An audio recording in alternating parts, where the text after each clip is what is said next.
जी जनाब आली, domestic violence rampant है और अगर इस तरह की कोई झगड़े वगैरह हो रहे हों जहाँ पे चीख चिल्ला के बाद हाथापाई तक बात पहुँच जाए तो क्या जॉइंट फैमिली सिस्टम्स में बहुएं ज़्यादा महफूज हैं? शाज़िया, आपका क्या टेक है इस पर?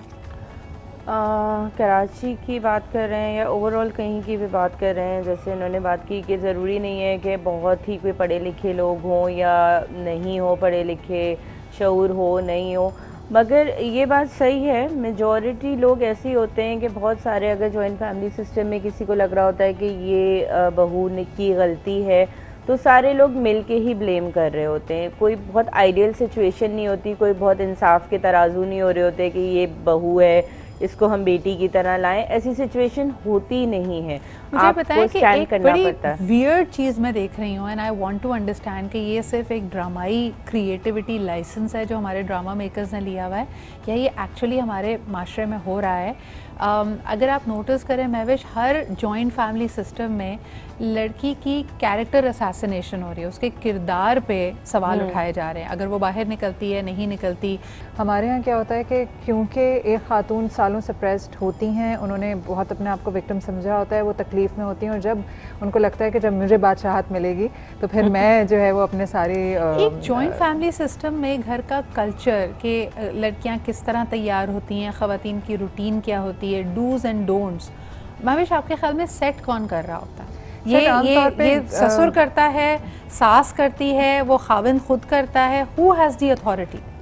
ये एक्चुअली सास के हाथ में होती है। ससुर का रोल वहीं तक होता है जब तक वो ससुर एक दफ़ा बूढ़ा होता है और सास स्ट्रांग हो जाती है।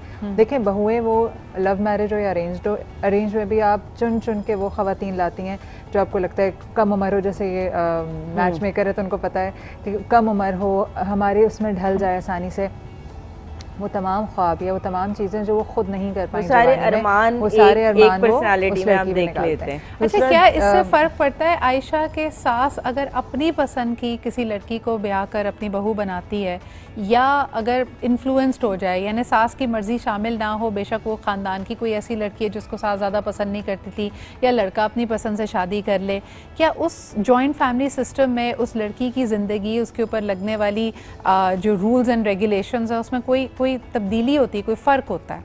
सास का एटीट्यूड उसकी तरफ क्या होता है?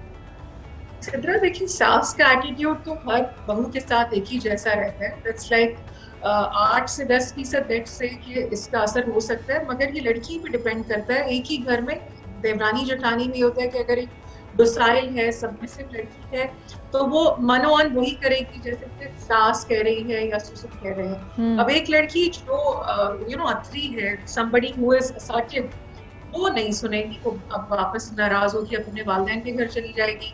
बच्चा भी हो गया तो स्टार्ट यही होता है कि ऑब्जर्वेशन भी है, हम लोग भी देखते हुए निकले इन सब सिचुएशन से कि depends on the girl also, combination है। अगर सास को बहुत पसंद थी है शादी से पहले और बाद में आके वो बच्ची सर्जन हो गई है तो फिर वही सास और उस लड़की की वालिदा, वो लोग एक दूसरे की चेहरा भी नहीं देखना चाहते, लड़ाइयाँ पड़ जाती है बिकॉज शी असर्ट्स, वो अपनी एक आवाज करती है।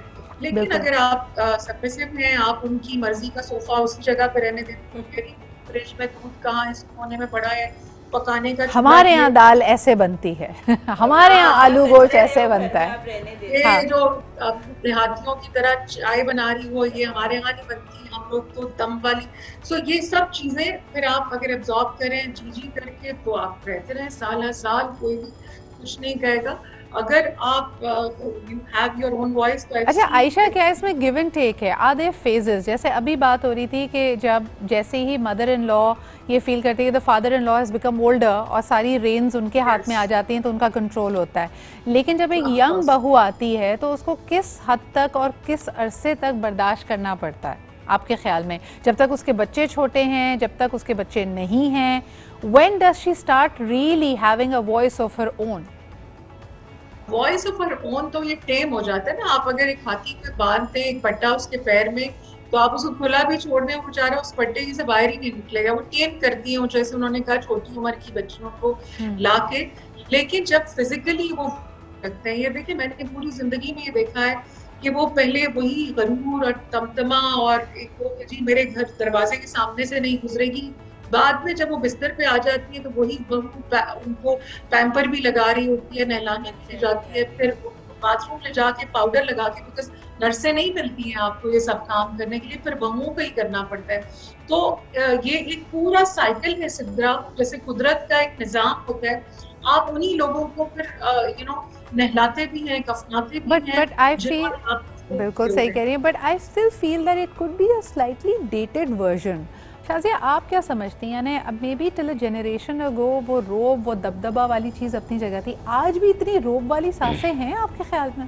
अच्छा, मुझे ऐसा लगता है कि सास शायद एक कैफियत का नाम है। मतलब सही कह रहे हैं, आपके खाविन पे भी आ सकती है वो खाविन पे भी, क्योंकि आप कहते हैं ना कि अल्लाह न करे आपकी सास की डेथ हो गई या आप कहीं शिफ्ट हो गए दूसरे शहर, तो वो जब तक आपका हस्बैंड पूरी सास बन चुका होता है या आपकी बड़ी नंद या जेठ, ये वाली जो बात महविश भी कर रही थी कि ससुर बूढ़े हो चुके थे, ऐसा नहीं। बहुत सारी फैमिलीज़ में आप कहते हैं मेरी सास बहुत अच्छी है, मेरे ससुर बहुत प्रॉब्लमेटिक है, या मेरे बड़े जेठ को बहुत प्रॉब्लम है, वो कहता है यहाँ क्यों जा रही है, या इसने अपनी बीवी को इतनी ढील क्यों दी हुई है, या इसके बच्चे ऐसे क्यों हैं। तो ये एक कैफियत वाली सिचुएशन आ जाती है। आप बिल्कुल सही कह रही हैं, क्योंकि शाज़िया अभी हाल ही में एक केस हमने सुना जिसके अंदर एक खातून कह रही थी कि I had to stand up to my father in law, जिनको आदत थी कि वो ना सिर्फ चीख चिल्ला करते थे बल्कि मेरी सास पे हाथ भी उठाते थे।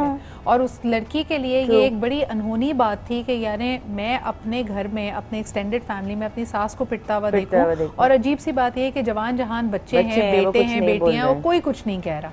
तो how do you go against the Tide?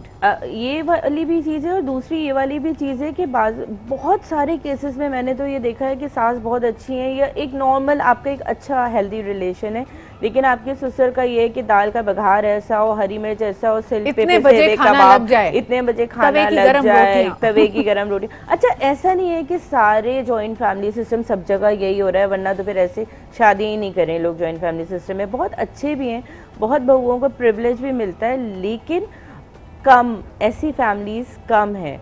अच्छा, parenting in a joint family system, Mahvish इससे रिलेटेड क्या मसाइल हैं? क्योंकि अक्सर ख़वातीन कहती हैं कि भाई being a mother I want to raise my child in a certain way, उसकी स्कूलिंग, उसकी बाकी डिसीजंस मैं एक ख़ास अंदाज में लेना चाहती हूँ, लेकिन मुझे वो फ्रीडम, वो स्पेस नहीं मिल रही। How real is that? ये एब्सोल्युटली रियल है और बहुत ग्रेव है, क्योंकि एक तो थोड़ा सा जनरेशनल गैप होता है, तो आजकल माएँ दूसरी तरह से चाह रही होती हैं कि बच्चों को रेज़ करें, और दर एज अ मदर आपकी कुछ बाउंड्रीज़ होती हैं, कुछ रूल्स होते हैं जॉइंट फैमिली सिस्टम में जो अक्सर नहीं ऑब्ज़र्व किए जा सकते। जैसे अगर कोई बच्चों का सर्टन होता है ना, कुछ पेरेंट्स होते हैं कहते हैं हम मीठा नहीं देंगे, मगर दादा दादी फुप्पो या जो लोग लाड में दे देते हैं, या कोई इसलिए कि सोने का बेड टाइम ये होना चाहिए, वो नहीं होता। और ये बहुत ऐसे ही तो छोटी छोटी चीज़ें हैं, बड़ी चीज़ें भी जॉइंट फैमिली में मैंने बच्चों को बहुत जल्दी मैच्योर होते देखा है, क्योंकि एक तो बड़ों की बातें और फिर माओं के साथ अक्सर ये होता है कि अच्छा सुनकर आओ वो लोग क्या बात कर रहे हैं, या ये देखो, या माँ ने डांटा होता है तो आप उसको कहते हैं कि ये तो जान के करती है, तो बेटा मेरे पास आ जाओ। nobody has privacy, ये बात अगर माँ ना भी भेजे कि सुन के आओ, बाय डिफॉल्ट होता है कि आपके कभी गार्ड्स डाउन है, आपको पता होता है कि वो मैके जा रही है, से बात कर रहे हैं और पीछे से बच्चे ने सुन लिया तो वो फौरन जाके माँ को बताएगा कि वहाँ पता है क्या बात हो रही है, वो आने वाले हैं मेहमान। अगर अम्मी डांट रही हैं तो मुझे बात दादी से मनवा लेनी है, अगर दादी कुछ कह रही है तो मैं फौरन अब्बू के पास आऊंगा या दादा के पास आऊंगा। बच्चे बहुत स्मार्ट हो जाते हैं, जो कि न्यूक्लियर फैमिली में एक ही डिक्टेटर होता है, वहाँ पे एक ही शख्स होता है जिसका रिट चल रही होती है। एक छोटा सा ब्रेक लेते हैं जी, वापस आएंगे और बहुत सारे पहलुओं पे बात की, लेकिन ये बात करेंगे कि मियाँ बीवी के अपने रिश्ते पे क्या असर पड़ता है बनिस्बत इसके कि अगर उनके पास कंप्लीट फ्रीडम है, वो एक न्यूक्लियर फैमिली में सिर्फ और सिर्फ अपने यूनिट के साथ, अपने बच्चों के साथ कहीं पर रिहाइश इख्तियार किए हुए हैं, या अगर उनको जॉइंट फैमिली सिस्टम में रहना पड़े तो दोनों की रिलेशनशिप पे क्या असर। ब्रेक। अच्छा जी, बहुत सारे इश्यूज़ पे हमने बात की कि आपकी प्राइवेसी कैसी होती है, सास ससुर से रिश्ता कैसा होता है, घर के फाइनेंसेस कैसे हैंडल होते हैं, बच्चों की तरबियत कैसे होती है, लेकिन in this last segment let's talk about कि joint family system versus nuclear family का एक कपल की आपसी अंडरस्टैंडिंग पे क्या फ़र्क पड़ता है। Shazia ji, main things that you notice. Privacy में मुझे ऐसा लगता है कि जैसे आपका हस्बैंड घर में एंटर होता है या कॉल पे या नॉर्मली अगर, तो होता है कि जी आज ये हुआ, आज ये हुआ, उसमें झगड़े बहुत होते हैं नॉर्मली। अगर समझदारी के साथ बहुत सारी चीज़ें पहले डिसाइड हो चुकी हों तो अलग बात है, लेकिन इतना अच्छा टेम्परामेंट किसी हस्बैंड का भी नहीं होता, ना किसी वाइफ का इतना पेशेंस होता है कि वो बर्दाश्त करे कि अब मूड अच्छा हो जाए। तो मैं बताऊं तो वो जब ये बात होती है ना आपकी, आज बहन ने ये किया, आज तो आपकी बहन आके बैठ गई, आज तो मुझे वहाँ जाना था, आज आपकी फुप्पी आ गई थी, मुझे इतना ज़रूरी जाना था, आपकी अम्मी ने जाने नहीं दिया, तो ये चीज़ें इफ़ेक्ट तो करती हैं डेफिनेटली। बहुत सारे लोग इसको अच्छे से हैंडल कर लेते हैं और बहुत सारे लोगों को सारी ज़िंदगी लग जाती है इसको हैंडल करने में और वो चीज़ें सॉर्ट आउट नहीं होती। बिल्कुल बिल्कुल। सो यू फील के हस्बैंड एंड वाइफ के रिलेशनशिप में बहुत सारे एक्सटर्नल इवेंट्स आ जाते हैं जो लाइमलाइट ले लेते हैं। Mavish, do you think it is really that, या आपसी अगर रिलेशनशिप स्ट्रांग हो, आप इसके अलावा भी कुछ बातें कर सकते हो और आपका माइंड स्पेस सारा का सारा सिर्फ नेगेटिव इवेंट्स ना ले रहे हों, तो even in a joint family system husband and wife can have a great relationship? ये बात एक हद तक सही है कि अगर आपका आपस का रिलेशनशिप अच्छा है तो कोई भी एक्सटर्नल फैक्टर आप पे असरअंदाज नहीं होगा, लेकिन ये एक हद तक ही सही है। इवन लव मैरिजेस में जब इतनी अच्छी कंपैटिबिलिटी होती है, मोहब्बत होती है, एक दूसरे से वादा किया होता है, येट जब वो लड़की ब्याह के एक जॉइंट फैमिली में आती है तो क्या वजह है कि वो दोनों कपल के दरमियान कड़वाहट आ जाती है। It's so natural. आप जब कोई भी तीसरा, कहते हैं ना 2 is a company and 3 is a crowd, कोई भी तीसरा शख्स आपके साथ है, कोई भी 2-4 लोगों का इन्फ्लुएंस है तो उसका असर रिश्तों में पड़ता है। फिर हमें पता होता है अच्छा प्राइवेसी नहीं है, अगर हमें ये चीज़ एड्रेस करनी है तो either we have to go out, या अगर मैं घर में शोर करूंगा तो फिर बाकी सबको ही पता चलेगा। बहुत सारे फैक्टर्स हैं जिसकी वजह से इफेक्ट व्हाट आई एम करता है। हियरिंग माविश से इज़ कि कपल की जो ज़िंदगी होती है, जो आपसी ताल्लुक होता है, वो सिर्फ और सिर्फ उनके बेडरूम, उस 4 दीवारी तक मुहित हो जाता है। पूरे घर में जाहिर सी बात है there lots and lots of things that they can't talk about. On the other hand, अगर आप एक अपने इंडिपेंडेंट लिविंग में हैं तो अगर आपकी लड़ाई भी हुई है तो आप लाउंज में भी लड़ सकते हैं, आप 2 दिन बाद आप अंडर ऑब्जर्वेशन नहीं होते। Ayesha, how does that affect the relationship? The relationship sees इतना depends on two people कि आप उसका कितना प्रेशर ले सकते हैं। हमारे यहाँ शादी अमूमन एक इदारे की तरह है जिसको किसी भी सूरत में तोड़ना इंतहाई गैर मुनासिब समझा जाता है और मोस्टली 80% ये डिपेंड करते दोनों फैमिली में कि हाउ डू दे। और अगर आप दोनों भी तय कर लें कि जी अलग होना है तो आपको फैमिली ही नहीं अलग होने देती। वो कहते हैं कि साथ रहना बहुत इम्पोर्टेंट है, बच्चों की शादियां हैं, बेटों ने आगे जाना है। तो ये दोनों की जो रिलेशनशिप है, I think that depends on too many things कि आप एज अ पर्सन उसको कितनी इंपॉर्टेंस देते हैं। छोड़ना हो तो 1 मिनट में छोड़ा जा सकता है, वो तो मुश्किल नहीं है। निभाना बहुत मुश्किल है, उसमें आपको कदम ब कदम एक दूसरे को माफ करना पड़ता है, उसके घर वालों को जगह देनी पड़ती है। उन्हीं लोगों को आप बिठा के खाना भी खिलाते रहते हैं साल तक, जिन्होंने आपके ऊपर सब जिसको हम डिस्कस करें किया हो। दिल बहुत बड़ा करके चलना पड़ता है to have a married life. Successful क्या होती है अगर बच्चे मेरे हंसते होते हैं, बट यू नो की कहानी ऑलमोस्ट आपको लगता है आयशा, इफ आई में इंटरजेक्ट के क्योंकि आप एक जॉइंट फैमिली सिस्टम में लड़का अपने एनवायरनमेंट से, जो मर्द है वो अपने एनवायरनमेंट से नहीं निकला होता है, there lots and lots of enablers. अब ये पॉजिटिव इनेबलर्स भी हो सकते हैं, नेगेटिव भी हो सकते हैं। अगर इस शख्स ये बहुत लेजी है, काहिल है, अपना काम खुद नहीं करता, हाइजीन पे तवज्जो नहीं देता, या फिर गुस्से का बहुत तेज़ है, तो उसके बहन भाई, उसके माँ बाप इस सिचुएशन से एडजस्ट किए हुए होते हैं। तो ऐसा लगता है कि जॉइंट फैमिली सिस्टम में उसके पास बहुत कम इंसेंटिव होता है अपने आप को तब्दील करने का, और आने वाली बहू को ही कहा जा रहा होता है कि भाई ये तो शुरू से ही ऐसा है, इसको एक्सेप्ट कर लो। आप क्या समझते हैं? एक्चुअली इतनी साइकोलॉजिकल इश्यूज होते हैं लड़कों के, आप पूरी उम्र दूसरों के पागल बेटे ठीक करते रहते हैं। मैं अपनी बच्चियों को जब स्ट्रेस मैनेजमेंट क्लास कराती हूँ तो आप all the time you learn to manage stress, to handle somebody's brat. So ये तो कहानी है कि अगर आपको चलना है तो आप अपने आप में बदल के उसको आप एक साइकाइट्रिस्ट की तरह हैंडल करते हैं। जी अच्छा, आप बिल्कुल लिसनिंग स्किल्स पे काम कर रहे होते हैं, ईमेल करते हैं। अच्छा, to be fair Ayesha, I have a question. यानी I understand how a woman is seen to be a victim, और ज़्यादातर वो रिसीविंग एंड पे होती है क्योंकि अपना घर भी छोड़ कर आती है, माशरे की कदरें भी ऐसी हैं। लेकिन किसी ने कल परसों ये स्टेटस लगाया हुआ था कि हाँ भाई, हर लड़की का जो एक्स है ना वो टॉक्सिक है, वो नार्सिसिस्ट था, और ये खुद तो बड़ी परफेक्ट थी। तो ये क्या वजह है? हम सारा का सारा लीवे उस मर्द को देते हैं कि यार पागल लड़कों को सही कर रहे हैं, लड़कियां भी तो थोड़ी थोड़ी बहुत पागल होंगी ना। शाजिया क्या कहती हैं, आपकी क्या ऑब्जर्वेशन है?